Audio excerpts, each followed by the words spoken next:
May sabihin, yan yung mga leaders niyo, yan si Torre, laki ng atraso sa inyo. Tinuruan kayo maging bastos sa mga taong dapat na pinagpoprotektahan ninyo.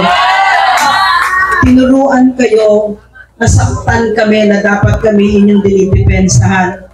Lalo-lalo na yung mga kabataan dito kasi hindi ganyan yung pagkakakilala ko sa mga PNP. Kasama ko talaga yan. Alam nila yan dyan sa Pangalaban. At sa all over the country, katrabaho ko, police. At pag nanonood kayo nun sa SMNI, manood kayo. Sinasabi talaga namin, in behalf of the Filipino people who cannot thank you themselves personally, we would like to thank the Philippine National Police for your faithful and courageous service to our country. Pero si Torre, si Marbil, si Marantan, si Abalos, si Bongbong Marcos, ninakaw yan sa inyo. Kinuha nila yan sa inyo. Tinuturuan kayo at pinapatiis sa inyo na mamumukpok kayo ng mga matatanda at gawin lahat yan na nagkahihiyan na yan. Pero sila, sarap ng tulog nila. Kasi si Bongbong Marcos, jumajaming pa yun, di ba?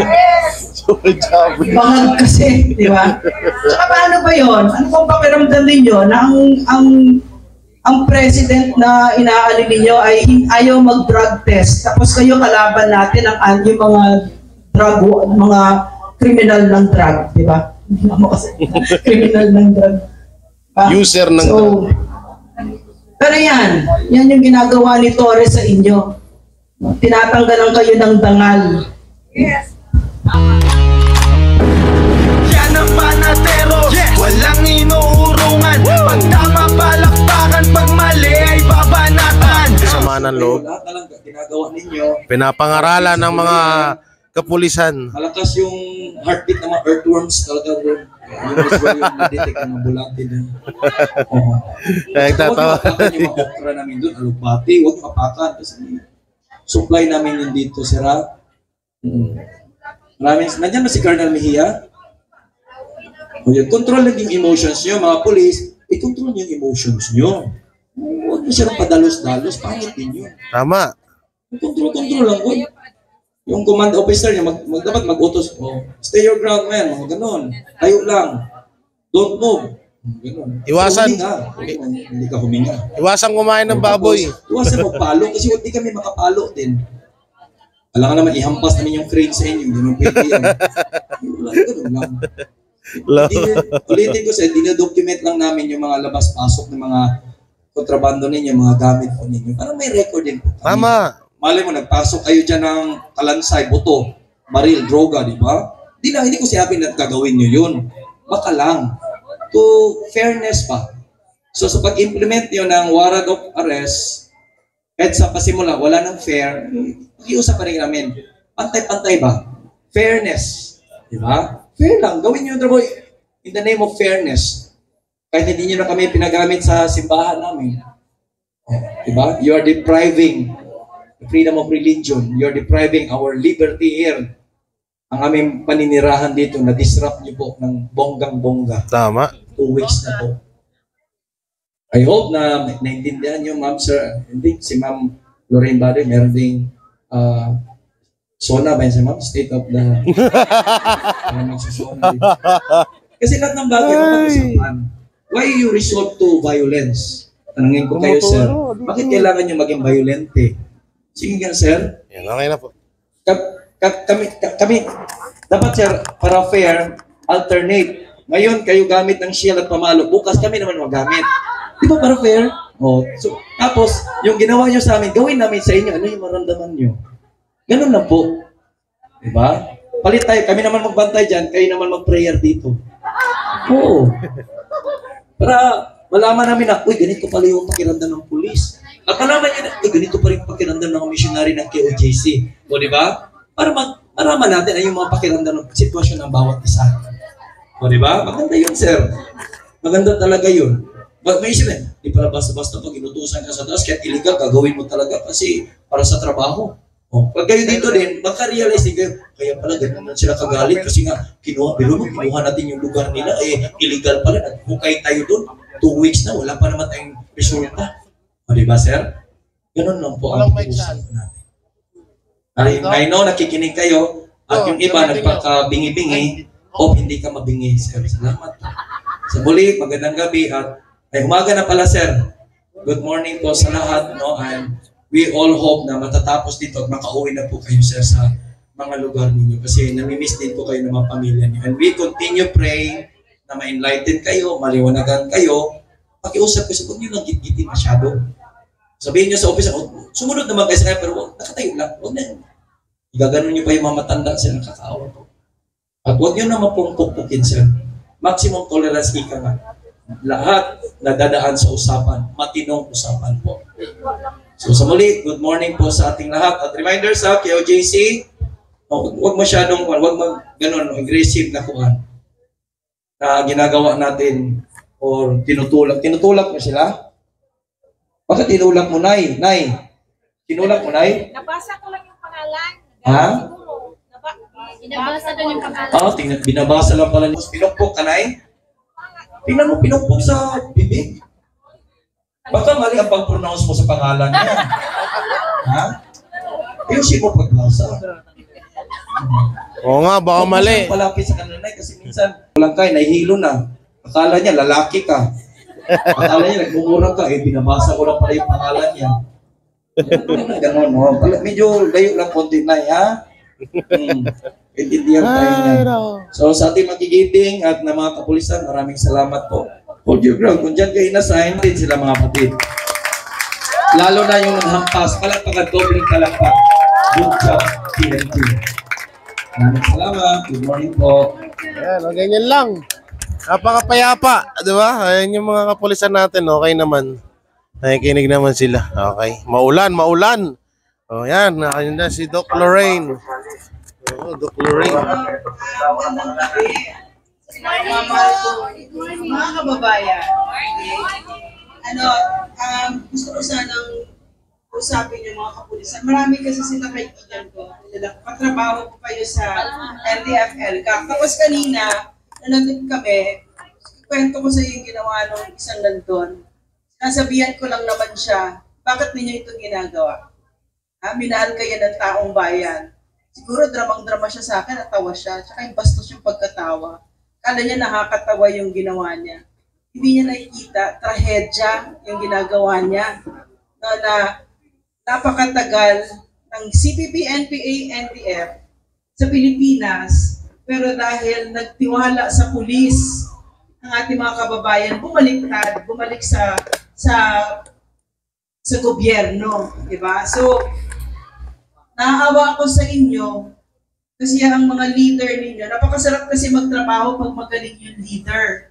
Pero yung mga leader ninyo ngayon, ay napakawalang mga kwenta. So, babasahin ko sa inyo kasi baka wala na kayong data or whatever, yung sinulat ng dating Pro-11, si General Fillmore Escobar. Matagal siya nagsilbi at under his watch yata naging insurgency-free ang Davao City. At class 91 siya sa PMA. Sabi niya, the government is bleeding with taxpayers' money as the police operations to serve the warrant of arrest for Pastor Kibuloy et al. Continues indefinitely. The longer PNP Pro-11 fails to achieve its mission and the PNP, the more doubtful what truly is their objective, whether to achieve peace and order and public safety objectives or otherwise. This implies that Pro-11 has become a private army of some political master or foreign power. Napakasakit pakinggan. I hope that the social and economic benefits in the arrest of Pastor Kibuloy will outweigh the cost of these police operations, the objective of which, as articulated by Pro-11 spokesperson Catherine De La Rey, to quote, is the presence of the PNP at the KOJC is to maintain peace and order and to serve justice to the victims. Wow. From a cost-benefit perspective, a patrolman's salary in the PNP is 29,668 plus a long pay of 2,967 or a total of 32,635. This means a little over 1,000 pesos a day for each police personnel employed for this mission. For the 3,000 personnel, it's around 3 million pesos a day or 30 million pesos for the past 10 days of operations for salaries of patrolmen alone. Not yet included are the salaries of the generals, colonels, lieutenant colonels, majors, captains, etc. Pro 11 allegedly also hired abanteros for the excavation, not to mention the transportation and additional subsistence allowance of deployed personnel at 150 pesos per day, in which those deployed coming from outside Pro 11 are entitled. Other costs involves the cost of excavation, rental of equipment. Kasi alam naman namin nag-excavate kayo dyan. Hindi naman kami singbobo ni Torre. No? And those arising from the intelligence activities of confidential expenses and other support services such as aerial coverage of PNP helicopters. The PNP Pro 11 has announced that they will not leave until the wanted persons hiding inside KOJC compound are found, and that they are highly confident now that those wanted persons are still inside as reported by reliable sources and the use of technical and signal intelligence. This means increasing government expenditure until wanted persons are physically arrested, as Pro 11 has given no definite time frame yet. Galing ito sa isang Pro 11 na pinagre-respeto ng marami, si General Escobar. In addition, there are opportunity loss in deploying 3,000 PNP personnel for a ratio of 1:500 standard police to population ratio. Around 1.5 million Filipinos were deprived of police services in the regions where these policemen were pulled out and supposed to be rendering duty. 3,000 families of policemen are suffering from the dislocation of their police parent or family member, and the effect to the physical and mental health of the policemen arising from the confusion whether they are still serving their purpose, that is, quote, to serve and protect the people, or otherwise, as stated in an open letter to the Chief PNP and RD Pro 11. Yes, the objective is noble, to serve justice, to arrest, quote, suspected child trafficker or quote, unquote, fugitive, which of course depends on whose side you are in the political tug of war. Madaling masalita, politika, bulok na politika ito nakikita natin, nagpapagamit kayo. The arrest, it seems to be a very top priority of Pro 11 by setting aside other priorities like insurgency, criminality, anti-drugs, anti-criminality, and anti-terrorism operations, given the employment of huge PNP human, financial, and logistical resources of PNP Pro 11. Sabi pa ni General Fillmore Escobar, the responsibility and accountability of success or failure rests on the shoulders of the commanders whose twofold tasks are accomplishment of the mission and to ensure the welfare of their men. Success in this police operation, therefore, is essential. Failure is not an option, considering continuing costs being incurred on a daily basis. Maybe, just maybe, after the past 10 days of operations, Pro 11 may think of other ways or strategy to accomplish their mission. Otherwise, the cost of failure is incalculable. The embarrassment of this government and this leadership for being less efficient, if it's not to be called an incompetent police force, which is a reflection of the commander, not the men under his command. Hindi kayo. The men and women of Pro 11 and the PNP has demonstrated its commitment to duty in the past as they significantly contributed in making Davao Region insurgency-free. If I may borrow Albert Einstein's quote, sabi ni General Fillmore, insanity is doing the same thing over and over again and expecting different results. To our dedicated and values-offered PNP personnel, it is a difficult choice between doing the right thing and doing things right. Lieutenant General Fillmore Escobar.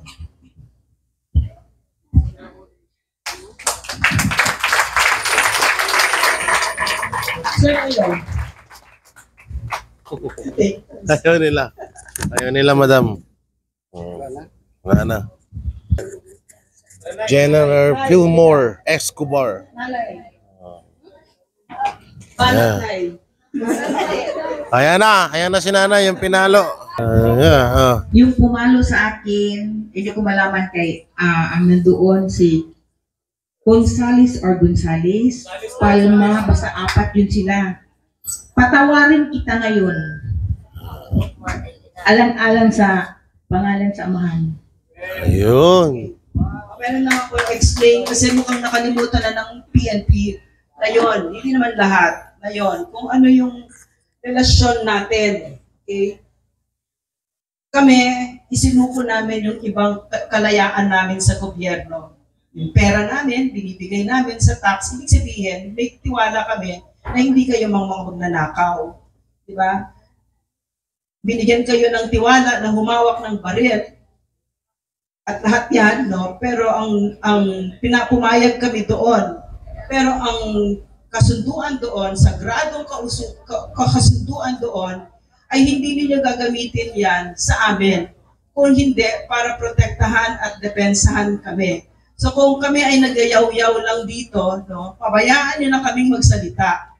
Pabayaan niyo kaming mag-video kasi hindi tayo pantay.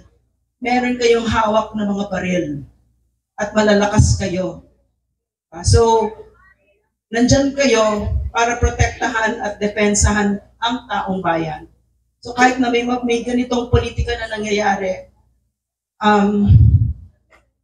sana wag ninyong kakalimutan yon. At sana wag kayong magpapagamit. Umabot kayo sa punto na ang trust and approval rating ng Pilipino sa inyo ay mataas noon. Hindi ko alam kung ganun pa rin ngayon. Tingin ko hindi. Pinaghirapan ninyo yan. Ang daming namatay sa hanay ninyo. Paano yung mga tinuro ng mga teachers ninyo, mga mentors ninyo? Paano yung mga namatay ninyo, mga kasama sa hanay ninyo? Di ba? So, isipin niyo yun. Naager. Napagod si Ma'am Lorraine sa sermon.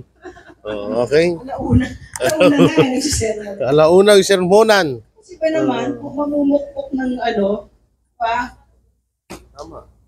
sa papel eh. Saan pa yan? Sa papel ko siya. Saan siya? Happy natin. Sa papel Easy. Yan. May sasabihin pa si Ma'am si Doc Lorraine, hindi pa siya tapos sa kanyang pagsisermon. May sabihin, yan yung mga leaders niyo, yan si Torre, laki ng atraso sa inyo. Tinuruan kayo maging bastos sa mga taong dapat na pinagpoprotektahan ninyo. Tinuruan kayo na saktan kami na dapat kami inyong dinidepensahan. Lalo-lalo na yung mga kabataan dito kasi hindi ganyan yung pagkakakilala ko sa mga PNP. Kasama ko talaga yan, alam nila yan dyan sa Pangalaban. At sa all over the country, katrabaho ko, police. At pag nanonood kayo nun sa SMNI, manood kayo. Sinasabi talaga namin, in behalf of the Filipino people who cannot thank you themselves personally, we would like to thank the Philippine National Police for your faithful and courageous service to our country. Pero si Torre, si Marbil, si Marantan, si Abalo, si Bongbong Marcos, ninakaw yan sa inyo.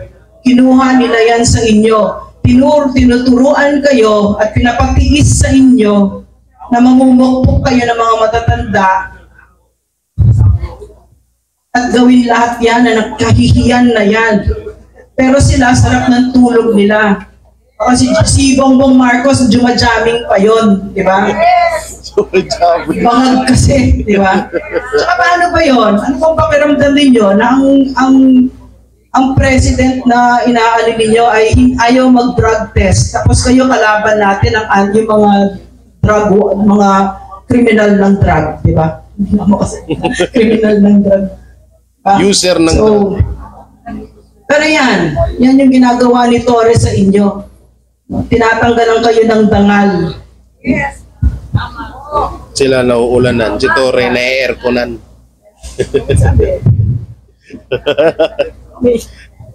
Sino dito sa mga nanay pa gusto mag-nag? Sino mga nagger dito? Okay na. Yung mga pulis nauulanan, si Torre na-airconan. Pero hindi pumuputi ang hayop.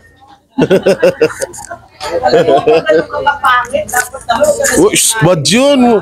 Bad yun, totoo kasi. So, babay na po, mga banateros. Yan ang Banateros, walang inuurungan. Pag tama palakpakan, pag mali ay babanatan. Yan ang Banateros, boses ng ordinaryong Pilipino. Banateros ay walang makakaawan. Walang inuurungan, Banateros ay tinutulungan.